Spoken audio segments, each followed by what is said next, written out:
아멘. 우리 말씀 함께 보시겠습니다. 오늘 고린도전서 6장입니다.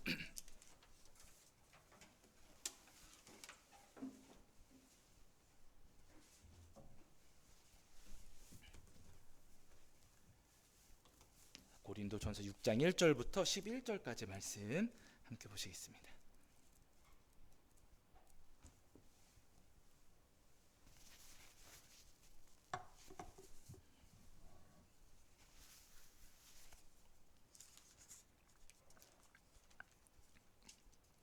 고린도전서 6장 1절부터 10절까지입니다. 자, 고린도전서 6장 1절부터 11절까지 말씀 우리 찾으신 줄 알고 한 목소리로 함께 합독하겠습니다. 함께합니다. 너희 중에 누가 다른 이와 더불어 다툼이 있는데 구태여 불의한 자들 앞에서 고발하고 성도 앞에서 하지 아니하느냐? 성도가 세상을 판단할 것을 너희가 알지 못하느냐? 세상도 너희에게 판단을 받겠거든. 지극히 작은 일 판단하기를 감당하지 못하겠느냐? 우리가 천사를 판단할 것을 너희가 알지 못하느냐? 그러하거든 하물며 세상 일이랴. 그런즉 너희가 세상 사건이 있을 때에 교회에서 경히 여김을 받는 자들을 세우느냐? 내가 너희를 부끄럽게 하려 하여 이 말을 하노니 너희 가운데 그 형제 간의 일을 판단할 만한 지혜 있는 자가 이같이 하나도 없느냐? 형제가 형제와 더불어 고발할 뿐더러 믿지 아니하는 자들 앞에서 하느냐? 너희가 피차 고발함으로 너희 가운데 이미 뚜렷한 허물이 있나니 차라리 불의를 당하는 것이 낫지 아니하며 차라리 속는 것이 낫지 아니하냐? 너희는 불의를 행하고 속이는구나. 그는 너희 형제로다. 불의한 자가 하나님의 나라를 유업으로 받지 못할 줄을 알지 못하느냐? 미혹을 받지 말라. 음행하는 자나 우상 숭배하는 자나 간음하는 자나 탐색하는 자나 남색하는 자나 도적이나 탐욕을 부리는 자나 술 취하는 자나 모욕하는 자나 속여 빼앗는 자들은 하나님의 나라를 유업으로 받지 못하리라. 너희 중에 이와 같은 자들이 있더니 주 예수 그리스도의 이름과 우리 하나님의 성령 안에서 씻음과 거룩함과 의롭다 하심을 받았느니라. 아멘. 자, 오늘 저희가 지난주에 이어서 고린도전서 6장 말씀 이제 살펴보려고 하는데요.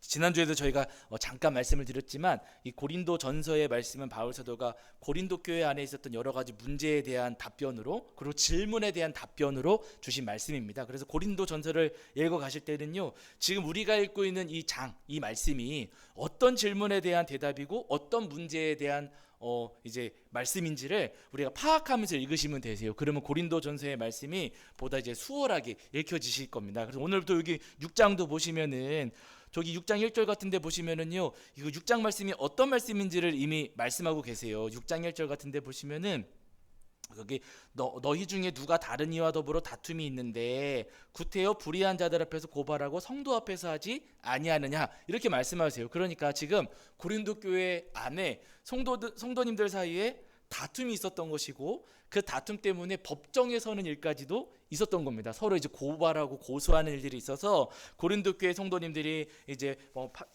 재판장에 서서 판결받는 그런 일들이 이제 벌어졌던 거예요. 이제 그 일을 놓고서 바울 사도가 지금 고린도 교회 성도님들께 말씀을 하시는 겁니다. 뭐라고 하시냐면 2절을 같이 읽으실게요. 읽으신 말씀이지만 2절. 자, 6장 2절입니다. 6장 2절. 자, 6장 2절. 고린도전서 6장 2절입니다. 6장 2절. 자, 고린도전서 6장 2절 말씀. 자, 함께합니다. 시작. 성도가 세상을 판단할 것을 너희가 알지 못하느냐? 세상도 너희에게 판단을 받겠거든. 지극히 작은 일 판단하기를 감당하지 못하겠느냐, 이렇게 말씀하세요. 지금 세상을 판단하고 또 세상의 어떤 세상을 안내하고 지도해야 될 성도님들이신데 그 성도님들이 오히려 세상 앞에서 판단을 받는 것이 말이 되느냐라고 하시면서 바울 사도가 지금 한탄하고 계시는 거예요. 천사들도 심판하고 판단해야 될 성도님들이 오히려 세상 법정에서 옳고 그름을 가린다는 것은 너무나도 부끄럽고 너무나도 창피한 일이라는 거죠. 왜냐하면 여러분, 성도님들은 우리가 이제 이야기할 때 우리도 그런 이야기 하지 않습니까? 우리도 교회 안에 이제 예배 드리시고 한 교회 공동체 안에 계시고 하면서 저 교회 바깥에 있는 사람들을 가리켜 우리가 이야기를 할 때 저들을 우리가 세상 사람들 이렇게 부르잖아요. 세상 사람들. 여러분, 세상 사람들은 죄인이에요? 예수님의 피로 용서받은 의인이에요? 죄인이에요. 교회 안에서 지금 예배하고 있는 우리들을 물론 허물이 많고 실수도 많고 잘못도 많이 하지만 그러나 예수님 믿는 믿음으로 말미암아 예수님의 십자가 보혈로 죄를 용서받은 죄인입니까? 용서받은 의인입니까? 용서를 받았어요. 그렇죠. 그래서 세상 사람들과 우리는 구별이 돼요, 안 돼요? 구별이 되는 거예요. 저들은 죄인이고 우리는 물론 부족함이 있지만 예수님의 보혈을 힘입어 죄를 용서받은 사람들입니다. 그런데 세상 법정에 성도님들 사이에 문제가 생겨가지고 고소 고발을 했어요. 그래가지고 법정에 있어서 판결을 받게 되면 이제 무슨 일이 벌어지냐는 거냐면요, 죄인들에게 의인들이 판결받는 상황이 만들어지잖아요. 그렇죠. 저 사람들을 우리가 죄인이라고 이야기하고 세상 사람들이라고 이야기하는데 우리가 서로 고소 고발하는 바람에 저 세상 죄인들 앞에 서가지고 우리가 잘했는지 잘못했는지를 판결받아야만 하는 그런 상황에 놓이게 되는 겁니다. 여러분 돼요, 안 돼요? 안 돼요. 이거 안 되는 일이지 않습니까? 그러니까 지금 바울 사도가 한탄하시면서 지금 말씀하시는 거예요. 지금 세상을 판단해야 될 여러분들이 오히려 서로 고소 고발하면서 오히려 세상 법정 앞에 서 가지고 판단을 받게 되었으니 이게 얼마나 개탄스러운 일입니까? 라고 지금 바울 사도가 한탄하시면서 말씀하고 계시는 겁니다. 그러면서 지금 하시는 말씀이 뭐냐면은 자, 우리 6장 7절 보시게요. 6장 7절. 자, 6장 7절입니다. 6장 7절입니다. 6장 7절. 자, 읽겠습니다. 시작. 너희가 피차 고발함으로 너희 가운데 이미 뚜렷한 허물이 있나니 차라리 불의를 당하는 것이 낫지 아니하며 차라리 속는 것이 낫지 아니하냐. 이렇게 말씀하세요. 이게 무슨 말씀이세요? 고발하라고 하시는 겁니까? 하지 말라고 하시는 거예요, 사실은. 이 말씀만 보시면은요, 차라리 불의를 당하는 것이 낫지 않느냐. 지금 무슨 일인지는 구체적으로 잘 몰라요. 뭐 돈 문제가 있었을 수도 있습니다.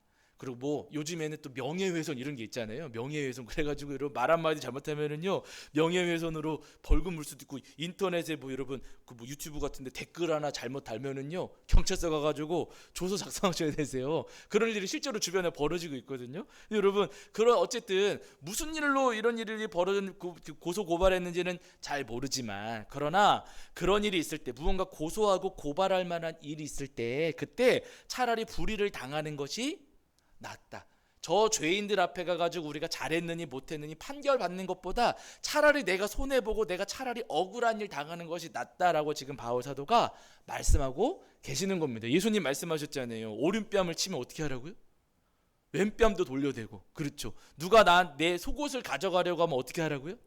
겉옷까지 내어주고, 나를 억지로 오리를 끌고 가려고 하면은 심리까지 가져오라. 예수님 말씀하시지 않았습니까? 여러분 누가 내 거 뺏어가려고 하고 억지로 나를 끌고 가고 나를 이유 없이 나를 때렸는데, 지금 오늘 우리 시대 같으면은 누가 나를 때리면 잘 걸렸다 이거 한번 뭐 합의금을 받아내든지 콩밥을 먹이든지 둘 중에 하나 하자, 그렇게 생각할 수 있겠지만 여러분 그게 아니라 예수님 말씀은요, 누가 나를 때리면 반대편도 돌려대고, 내 거 뺏어가려고 하면 오히려 더 얹어주고, 누가 나를 끌고 가려고 하면 오히려 더 해주어라. 예수님께서 말씀하셨어요. 지금 바울 사도가 그 말씀을 7절 6장 7절에서 지금 그 말씀 하고 계시는 겁니다. 억울한 일을 당했고 무언가 속상한 일을 당했을지 모르겠지만 그 일 때문에 세상 법정에 가가지고 옳고 그름을 판결받는 것은, 그것은 죄인들 앞에 서서 의인들이 지금 부끄러움을 당하는 일이니 차라리 억울한 일을 그냥 당하는 것이 여러분 낫습니다 라고 말씀하시는 거예요. 억울하고 속상하지만은요 죄인들 앞에 서가지고 판결받는 것은 옳지 않다라고 지금 바울 사도가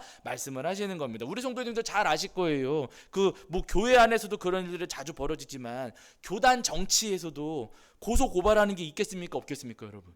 있어요. 그래서 가끔 여러분 뉴스 보시면은 뭐 감리교 무슨 일 해가지고 뭐 무슨 직무정지 판결을 받았습니다, 이런 일들이 아주 간혹 이제 뉴스에 막 나올 때도 있거든요. 근데 여러분 그런 뉴스 보실 때 기분 좋으세요, 부끄러우세요? 네? 아무 감정 없으세요? 뉴스까지도 안 보시니까 잘 모르실 수도 있겠지만 여러분 뭐 누구 목사님이 어떻게 고발해가지고 누구 직무정지를 받았고 뭐 누구는 감옥 갔다라고 했을 때 여러분 와 잘했다, 와 잘됐다라고 생각하십니까? 창피하고 부끄럽게 생각합니다. 창피해요. 아니 그런 일이 발생한 것도 창피하고, 그런 일을 재판을 가가지고 몇 년 동안 질질 끌다가 이렇게 판결받는 것도 우리도 여러분 창피하지 않습니까? 그러니까 여러분 그런 일을 당했을 때 바울에서 말씀하시는 거예요. 차라리 그냥 당해주는 것이 낫다는 겁니다. 당해주는 것이, 우리가 죄인들의 판결을 받아서 부끄러움을 당하더니 당하는 것이 낫다고 하시는 것. 근데 문제가 발생해요. 당하면은 억울한 일을 당했는데 고발도 못하고 내가 그냥 일방적으로 손해를 받았으면은 내 마음이 편합니까? 속상합니까? 아, 속상하죠. 근데 그에 대해서 말씀을 하시는 거예요. 우리가 그렇게 억울하게 당하면 속상할 수 있겠지만, 자, 그러나 여러분 보세요. 9절부터 11절입니다. 9절부터 11절. 자, 9절부터 11절.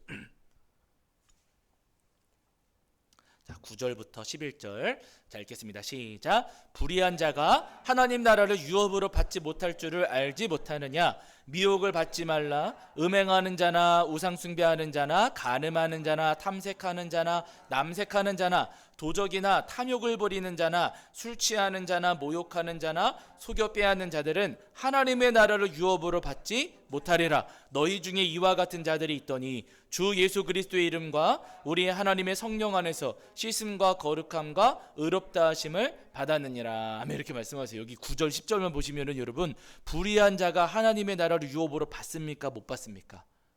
불의한 자 못 받는다라고 말씀하세요. 불의한 자는 하나님의 나라를 유업으로 받지 못한다. 천국 간다는 거예요? 못 간다는 거예요? 못 간다는 말씀이세요. 다시 이야기하면 뭐냐면 여러분, 누군가가 나한테 지금 나를 굉장히 괴롭게 하고 나를 힘들게 하고 나를 아주 아프게 하는 일을 나한테 저질렀어요. 그 일 때문에 내가 막 고발하고 싶었고 고소하고 싶었는데 바울 사도가 이 말씀을 예수님께서 말씀하셔가지고 나는 억울한 일을 당했는데 고소고발도 못했습니다. 저 사람은 아주 신나고 좀 잘 살고 있어요. 나는 힘들어 죽겠는데. 근데 그때 지금 그런 상황에서 바울서 말씀하시, 그렇게 불의를 저지른 사람, 내가 말씀 때문에 내가 고소고발도 못했지만은 그렇게 불의를 저지른 사람은 하나님 나라를 유업으로 받아요, 못 받아요? 못 받는다고요. 네. 그런 사람들은 하나님께서 심판하신다는 말씀인 겁니다. 지금 나를 그렇게 속상하게 하고 나를 괴롭게 하고 나한테 큰 피해를 끼친 그 사람은 하나님께서 심판하시고 하나님께서 징계하시니, 그러니 세상의 심판, 세상의 판단을 받을 이유가 없습니다. 하나님께서 그들을 심판하실 것입니다 하시는 말씀을 지금 고린도전서 여기 6장 전반부 말씀에서 우리에게 하고 계시는 겁니다. 여러분, 우리도 신앙생활 하다 보면은요, 이런 일들이 벌어지지요. 아마 우리 정도는 분명히 한 번 이상은 겪으셨으리라 생각이 됩니다. 그러나 여러분, 그럴 때마다 억울한 일이 있었고 속상한 일이 있었고 내가 손해보는 일들이 분명히 있었겠지만은요, 세상 법정에서의 판단이 아니라 하나님의 판단과 하나님의 판결을 기다리시면서 우리 성도님들은 끝까지 의로운 모습을 지키시는 저와 여러분이 되기를 주의 이름으로 간절히 축원합니다. 자, 그 다음에 여러분 6장 그 후반부에 보시면은요, 6장 12절부터 20절까지의 말씀은 우리 몸에 대한 말씀이세요. 우리 몸에 대한 말씀. 자, 이게 어떤 내용이냐면은 예수님께서 여러분 우리가 분명히 죄를 지었지만은 예수님께서 우리를 대신해서 피를 흘리셨어요. 그래서 피값을 치르셨다 이렇게 표현을 하시거든요. 우리를 대신해서 예수님께서 피값을 치르고 우리를 사셨습니다. 그럼 여러분, 예수님께서 피값을 치르고 우리를 사셔가지고 우리가 지금 원래는 우리가 심판을 받아야 되는 심판 안 받는 거거든요. 예수님께서 피값을 치르시고 우리를 사셨으니까 우리는 비싸요, 싸요? 예? 피값, 예수님의 피값으로 우리를 사셨어요. 우리 비쌀까요, 쌀까요? 우리 비싼 몸입니다, 여러분. 비싼 몸들이, 우리 성도님들 한 분 한 분이 다 비싼 몸들이, 그러면 우리 다 비싼데 여러분, 비싼 몸을 함부로 할까요, 안 할까요? 비싼 몸. 우리 성도님들은 돈이 많으셔가지고 함부로 하실지 모르겠지만 여러분, 명품을 생각해, 명품을 원래 좋아하지도 않으시겠지만 여러분, 생각을 한번 해보세요. 명품 가방이 있다 혹은 명품 옷이 있다라고 한다면 명품 가방을 그냥 맨날 들고 다니면서 땅바닥에 질질 끌고 다니고 비 올 때는 뒤집어 쓰고 의자 앉을 때는 깔고 앉고 하시면서 명품 가방을 맘대로 고르시겠습니까? 내 몸보다 소중히 아끼시겠습니까? 아무리 그러겠지. 아무래도 그렇지. 이게 막 1,000만 원, 몇천만 원짜리라고 한다면 여러분, 그거 스크래치 하나만 나는 거, 여러분 이거 비명을 지를 일입니다. 내 몸에 상처 나는 것보다 더 가슴 아픈 게 명품 가방이 이렇게 살짝 스크래치 나는 거 아니겠습니까? 그러니까 여러분, 우리가 명품 가방 하나만 생각을 해보더라도 소중히 여기잖아요. 1,000만 원, 2,000만 원짜리라고 생각하면 그렇게 우리가 소중히 다루지 않겠습니까? 차도 어떤 분들은 여러분, 저는 그렇게까지 생각을 안 하는데 어떤 분들은 차를 진짜 애지중지하는 분들이 계세요. 그래서 뭐 하나 스크래치 나면은 정말 속상해가지고 밤잠을 못 자는 분들이 계십니다. 그리고 뭐 세차 안 하면 난리 나는 분들이 막 그런 분들이 계시거든요. 근데 여러분, 값비싸고 그렇게 값어치가 나가니까 그런 분들이 더러 계시는데, 마찬가지로 여러분, 우리 몸이 예수님의 피값으로 사신 아주 값어치 있는 명품인 겁니다. 그러면 예수님께서 피값을 치르고 우리를 사셨으니까 우리가 명품일진데 그 명품에 우리가 스크래치를 내면 돼요, 안 돼요? 예? 명품 가방에다가 여러분 거기다가 색연필로 그림을 그리세요? 안 그리세요? 안 그리세요. 우리가 명품이니까 우리 몸에다가 뭐 요즘 청년들은 그림 많이 그리지만 우리 성도님은 안 그리시겠지만요. 명품 몸에다가 그림을 그리시겠어요? 안 그리시겠어요? 그림? 안 그리시겠죠. 명품이니까 여러분 명품에다가 술을 잔뜩 들이부으시겠습니까? 안 부으시겠습니까? 안 부으시겠죠. 차 좋아하는 분, 제가 옛날에 그런 분 한번 봤거든요. 차를 굉장히 좋아하시고 애지중지하시는 분인데 그분은 기름을 넣으실 때도 다른 기름 안 넣으신대요. 저는 몰랐어요.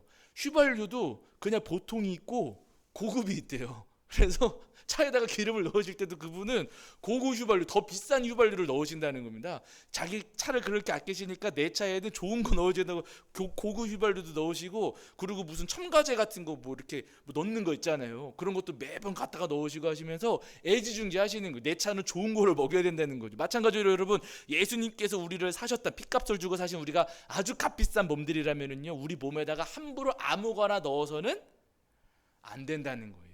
주님께서 우리를 핏값으로 주고 사셨기 때문에 우리 몸을 막 망가뜨릴 수도 없는 것이고, 우리 몸을 마음대로 막 굴려서도 안 된다 하시는 말씀을 지금 여기 6장 후반부에서 지금 말씀하고 계시는 겁니다. 자, 그러면서 여러분 19절 20절 보세요. 자, 6장 19절 20절이면 19절 20절 자, 6장 19절 20절 읽겠습니다. 시작. 너희 몸은 너희가 하나님께로부터 받은 바 너희 가운데 계신 성령의 전인 줄을 알지 못하느냐? 너희는 너희 자신의 것이 아니라 값으로 산 것이 되었으니 그런즉 너희 몸으로 하나님께 영광을 돌리라. 예, 아멘. 그러시죠. 값으로 사셨다 그러시는, 핏값으로 우리 사셨기 때문에 우리 몸은 이제 우리 게 아니에요. 예수님 거예요. 사실은 예수님 가지신 거고요. 그렇기 때문에 우리가 예수님의 소유이기 때문에 우리의 몸을 우리가 정결하고 거룩하게 지킬 줄 알아야 된다. 그래야만 한다라고 지금 바울 사도가 지금 고린도 교회 성도님들께 말씀하고 계시는 거예요. 왜냐하면 고린도 교회 성도님들이 제가 말씀드렸잖아요. 고린도 도시 자체가 항구 2개가 있어가지고 굉장히 음란한 도시였습니다. 그 문화에 젖어 살던 사람들이다 보니까 자기 예수님을 믿고 교회를 다니면서도 그렇게 자기 몸을 함부로 굴리는 일들이 있었던 거예요. 거기에 대해서 지금 바울 사도가 여러분들은 예수님께서 핏값으로 사셨기 때문에 여러분들 게 아닙니다. 여러분들의 몸을 함부로 굴려서는 안 됩니다 하시는 말씀을 지금 6장 후반부 말씀에서 하고 계시는 겁니다. 그러니까 여러분, 음행과 더불어서, 음행은 당연한 것이고 그뿐만 아니라 여러분 옷을 입는 것이나 음식을 먹는 것이나, 그리고 그 당시에는 문신하는 것, 우상 숭배자들이 문신하는 게 분명히 있었거든요. 그렇게 몸에 그림을 그리는 것이나 이런 것들을 함부로 해서는 안 된다. 우리 몸을 정결하고 거룩하게 지켜야 된다 하시는 겁니다. 여러분, 이 말씀이요, 신약 저기 고린도 전서에서만 주시는 말씀이 아니라 레위기에서도 이미 주신 말씀이세요. 레위기 11장 젓가락장 그러잖아요. 젓가락장에서 먹는 거 여러분 함부로 집어 먹습니까? 구별해서 먹습니까? 구별해서 먹으라고 말씀하세요. 그래서 뭐 되새김질 하는 거 안 하는 거 구별하시고, 돼지고기, 지금 우리 돼지고기 먹지만 레위기에 따르면 먹으면 돼요, 안 돼요? 원래는 레위기에서는 안 되는 건데 예수님께서 먹어도 된다고 이제 나중에 이제 말씀을 하셨죠. 어쨌거나 그 시절에 여러분 하나님께서 먹는 것조차도 구별해야 된다 말씀을 하셨고, 그 뒤에 가면은 입는 거, 그리고 집 하면서 거기에 이제 악성 피부병, 성경에 보시면 그렇게 말씀하시거든요. 여러분, 우리가 먹는 거, 입는 거, 그리고 사는 곳 해가지고 그곳에서부터 우리가 정결하고 거룩해야 된다. 하나님 이미 레위기에서 하신 말씀이세요. 그래서 의식주 이야기하잖아요. 우리 삶의 가장 기본적이고 기초적인 것부터 우리가 거룩해야 된다. 이미 레위기에서 말씀하셨고, 바울 사도도 지금 여기 고린도 전서에서 우리에게 동일하게 말씀하고 계시는 겁니다. 여러분, 우리가 기억할 것은요, 예수님께서 우리를 핏값을 주고 사셨기 때문에 여러분, 우리가 아주 값비싼 몸들입니다. 그렇기 때문에 여러분, 우리의 몸을 우리가 지키고 우리가 정결하고 거룩하게 간직해야 될 당연한 의무가 우리에게 있다는 거예요. 바라기는 우리는 예수님의 핏값으로 산 몸이니 이 몸을 정결하고 거룩하게 끝까지 지키시는 저와 여러분이 되기를 주의 이름으로 간절히 축원합니다. 자, 그러면서 여러분, 그 뒤에 이제 보시면 7장으로 넘어가시면은 이제 결혼, 이혼, 그리고 독신에 대해서 말씀을 하시거든요. 7장. 특별히 여러분, 여기 7장부터는 요 1장부터 6장까지는 바울 사도가 고린도 교회에 있었던 문제에 대해서 지금 답을 주신 거였어요. 문제에 대해서 이렇게 해야 됩니다, 저렇게 해야 됩니다. 조금은 책망에 가까운, 그 고린도 교회가 잘못 생각하고 있었던 것, 잘못하고 있었던 것들에 대해서 바로 잡으시는 말씀이었다면, 여기 7장 이후의 말씀들은 고린도 교회 그 성도님들이 이제 그 전해준 질문, 이거는 무엇인가요? 이런 건 어떻게 해야 되나요? 하면서 질문에 대한 해답이 7장부터 지금 이어지고 있습니다. 그래서 7장 이후의 말씀을 읽으실 때는 고린도 교회가 질문을 던졌고 그 질문에 대한 해답이로구나 라는 것을 염두에 두시고 이 말씀을 읽어 내려가시면 되세요. 먼저 어떤 질문이 있었냐면요, 결혼에 대한 질문이 있었습니다. 가끔 이제 그런 말씀을 하시는 분들이 계세요. 바울 사도는 독신주의자였다, 바울 사도는 결혼을 반대했다 하시는 분들이 계시거든요. 근데 왜 그 말씀을 하시냐면은 여기 때문이에요. 7장 1절. 자, 7장 1절 보세요. 7장 1절. 7장 1절입니다. 7장 1절. 자, 함께 읽겠습니다. 함께 합니다. 시작. 너희가 쓴 문제에 대하여 말하면 남자가 여자를 가까이 아니함이 좋으나, 이렇게 말씀하셨죠. 여기 7장 1절 전반절에 너희가 쓴 문제에 대하여 말하면 이렇게 시작하시잖아요. 그들이 쓴 문제, 편지를 보내서 질문을 했어요. 편지로. 그 질문에 대한 대답입니다. 근데 뭐라고 시작하시냐면은 남자가 여자를 가까이 아니함이 좋으나, 이렇게 말씀하셨어요. 그러니까 요 구절 때문에 이제 말씀하시는 거예요. 바울 사도는 남자가 여자를 가까이 아니하는 게 좋다고 하셨다. 그러니까 결혼하지 않는 게 좋다고 하셨다. 바울 사도는 독신주의자였고 결혼하는 것은 옳지 않다라고 주장하시는 분들이 더러 계십니다. 그러면 여러분 이렇게 이야기하면은요, 성경 안에서 엄청난 충돌이 생겨져요. 하나님께서 창세기 1장 창세기 전반부에서 아담과 하와를 창조하시고 결혼하라고 하셨습니까? 하지 말라고 하셨습니까? 하라고 하셨어요. 생육하고, 심지어 생육하고 번성하라고 하셨어요. 그런데 여러분 여기 고린도서 7장 1절에서 바울 사도는 남자가 여자를 가까이 아니함이 좋다라고 하시니까 창세기 하나님 말씀하고 충돌해요, 안 해요? 이거 정면으로 충돌하는 거예요. 그렇게 보면 여러분 엄청난 문제가 발생을 합니다. 근데 그것은 여러분 바울 사도가 그렇게 쓰신 게 아니고요, 성경을 우리가 잘못 읽은 거예요. 제가 조금 전에도 말씀을 드렸지만 7장부터는 고린도 교회가 써서 보낸 질문에 대한 대답입니다. 그래서 바울 사도가 그들의 질문에 대해서 대답을 하는데, 여기 7장 1절은 여러분 거기 남자가 여자를 가까이 아니함이 좋으나, 이거는 바울 사도의 말씀이 아니라 편지에 그렇게 써 있던 거예요. 여러분들이 질문하기를 남자가 여자를 가까이 아니하는 것이 좋다라고, 좋지 않습니까? 라고 저에게 질문을 하셨는데 거기에 대해 대답하겠습니다 라고 하는 거, 지금 7장이 그래서 쭉 이어지고 있는 겁니다. 바울 사도의 주장이나 바울 사도의 말씀이 아니라 고린도 교회 어떤 성도님들의 주장이었던 것이 그 질문으로 받으신 거예요. 그 질문에 대해서 지금 7장에서 쭉 말씀을 하시는 거거든요. 그러면서 여러분 7장에서 결론적으로 해답은 뭐냐면, 여러분 조금 길지만은 여기 한번 보실게요. 자, 7장 10절부터 보실게요. 7장 10절부터 16절. 자, 7장 10절부터 16절.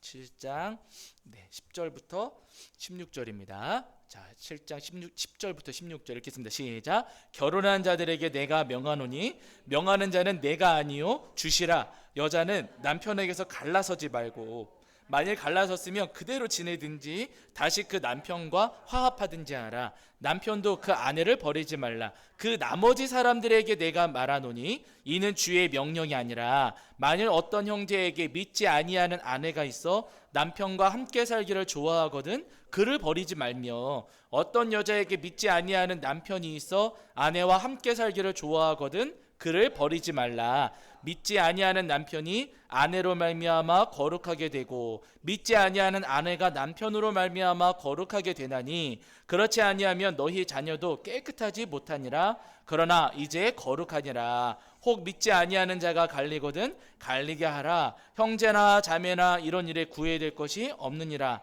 그러나 하나님은 화평 중에서 너희를 부르셨느니라. 아내된 자여 내가 남편을 구원할는지 어찌할 수 있으며, 남편된 자여 내가 내 아내를 구원할는지 어찌할 수 있으리요. 아멘. 이렇게 말씀하세요. 그러니까 바울 사도 지금 여기 10절부터 쭉 읽어보셔서 아시겠지만은요, 될 수 있다면, 할 수만 있다면 최선을 다해서 가정을 지키라고 말씀을 하시는 거예요. 근데 여러분 부득이한 경우, 진짜 여러분 부득이한 경우에 어쩔 수 없이 어마어마하게 잘못하고 진짜 막 그런 경우 있잖아요. 심한 폭력을 휘두르는 경우도 있고, 그리고 아주 뭐 바람을 피거나 이러면서 여러분 가정을 깨뜨리는 일들이 있는데, 그런 것까지 막 그냥 죽을 때까지 참고 견뎌라, 그런 말씀이 아니시고요. 최선을 다해서 가정을 지켜. 근데 요즘 시대에는 여러분 그냥 뭐 성격 차이로 뭐가 안 맞아서 그래가지고 이혼하는 경우가 있으니까 그런 걸 하면 안 된다고 하시는 거예요.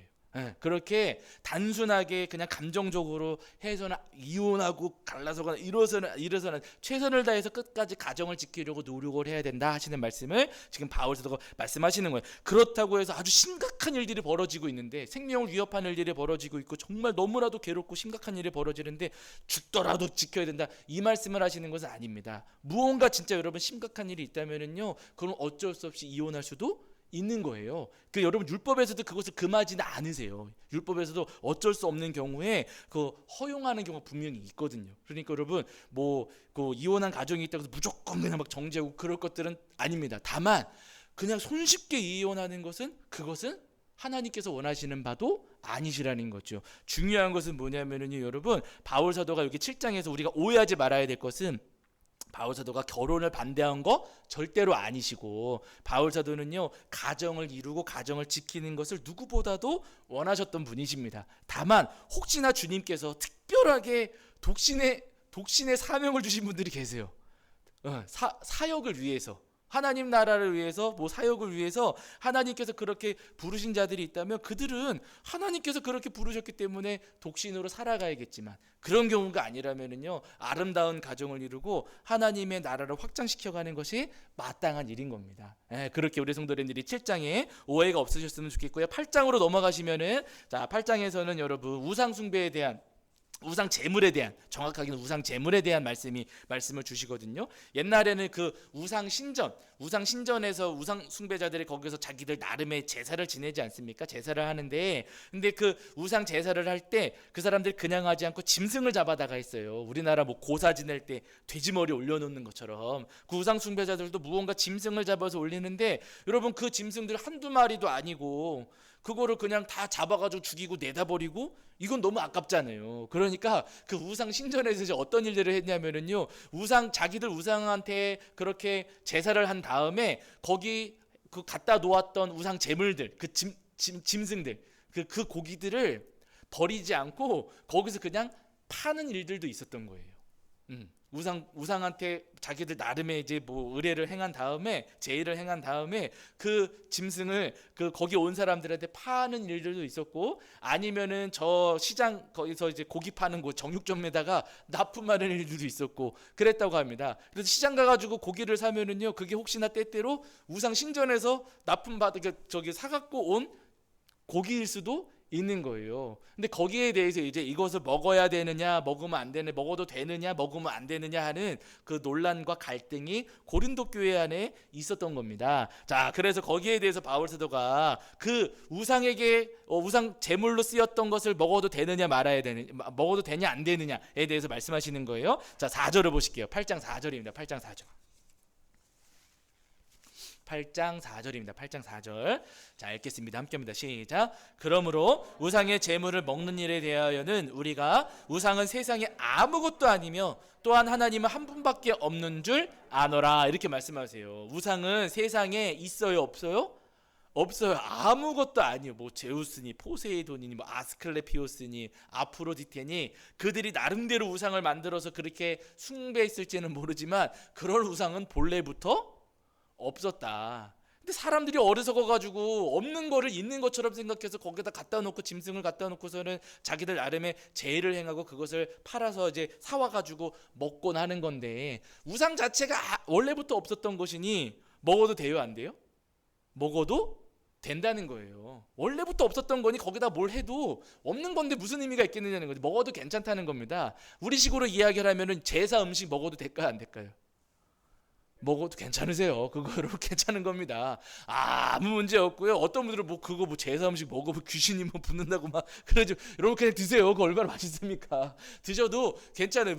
누구 집에서 제사 지내고 갖고 왔대, 그럼 그냥 드셔도 상관이 없습니다. 우상한테 우상 제의했던 거 고기 먹어도 바울 사도는 아무 상관없다, 먹어도 괜찮다고 하시는 거예요. 다만 한 가지 바울 사도가 이제 당부하시면서 하시는 말씀이 있어요. 문제가 뭐냐면, 우리는 알고 있으니까, 우상은 본래 없던 거니까 고기 먹어도 상관이 없다는 것을 알고 있어서 먹어도 상관이 없는데, 때때로 어떤 분들은 아직 잘 모르고 믿음이 연약하셔가지고 그 고기를 먹는 것을 보면서 마음에 조금 불편함을 느끼시고 어떤 분들은 시험에 들 수도 있습니다. 그런 분들을 고려하고 배려해야 된다는 거예요. 먹어도 상관없는 것이긴 한데 우리가 먹는 것 때문에 누군가가 시험에 든다면 그러면 여러분 그까지 고기 안 먹으면 어떻겠습니까? 안 먹어도 상관없는 거 아닙니까? 지금 고기 먹는 것보다 중요한 것은 이 한 사람을 살리는 것인데 우리가 그 고기 먹는 것 때문에 누군가가 시험에 든다면 아니 그까지 고기 안 먹어도 안 먹는 게 낫지 않습니까? 지금 바로 그 말씀하시는 거거든요. 그래서 여러분 보세요. 8장 1절부터 3절을 보세요. 3절 8장 1절부터 3절. 자, 8장 1절부터 3절. 8장 1절부터 3절. 자, 읽겠습니다. 시작. 우상의 재물에 대하여는 우리가 다 지식이 있는 줄을 아나 지식은 교만하게 하며 사랑은 덕을 세우나니 만일 누구든지 무엇을 아는 줄로 생각하면 아직도 마땅히 알 것을 알지 못하는 것이요 또 누구든지 하나님을 사랑하면 그 사람은 하나님도 알아주시느니라. 이렇게 말씀하시죠. 지식보다 사랑이 더 중요하다는 거예요. 알고 있는 것보다 사랑으로 행하는 것이 더 중요하다는 게 무슨 의미냐면은 그 아래 8절 9절 보세요. 자, 8절 9절 8절 9절입니다. 시작. 음식은 우리를 하나님 앞에 내세우지 못하나니 우리가 먹지 않는다고 해서 더 못 사는 것도 아니고 먹는다고 해서 더 잘 사는 것도 아니니라. 그런즉 너희의 자유가 믿음이 약한 자들에게 걸려 넘어지게 하는 것이 되지 않도록 조심하라. 이렇게 말씀하세요. 우상한테 우상 제의에 쓰여졌던 재물이라고 해서 아무 문제 없지만 알고 있지만 그렇게 우리가 알고 있지만 그러나 그 지식보다도 사랑으로 행해야 된다고 하시는 거죠. 우리가 그 고기를 먹는 것 때문에 누군가 믿음이 약한 분이 걸려 넘어진다면 그렇다면 차라리 안 먹는 게 낫지 않습니까? 안 먹어도 괜찮은 거 아닙니까? 그거 먹고 안 먹고가 우리한테 그렇게 중요한 거 아니지 않습니까? 라고 지금 바울 사도가 말씀하시는 거예요. 그래서 13절에 보시면 우리가 잘 아는 말씀, 아주 유명한 말씀 하시거든요. 13절 그 아래 보세요. 13절 읽겠습니다. 시작. 그러므로 만약 음식이 내 형제를 실족하게 한다면 나는 영원히 고기를 먹지 아니하며 내 형제를 실족하지 않게 하리라. 이렇게 말씀하세요. 그거 먹는 것 때문에 누군가가 실족한다면 나는 영원히 고기 안 먹을 겁니다. 차라리 바울사도 그렇게 말해요. 고기 먹는 거 아무 문제 없지만 아무 상관없는 것이지만 그것 때문에 누군가가 실족한다면 나는 그 영혼을 위해서라도 나는 먹지 않겠습니다 라고 하시는 겁니다. 그래서 머리로 아는 것보다 지식이 있는 것보다 더 중요한 것은요 사랑으로 행하는 것이다 라고 지금 바울사도가 말씀하시는 겁니다. 여러분 우리 교회 신앙생활 하는 것도 사실은 다 마찬가지예요. 오래 신앙생활 하신 분들이 있는가 하면은요 신앙생활 이제 막 시작하신 분들도 분명히 계시거든요.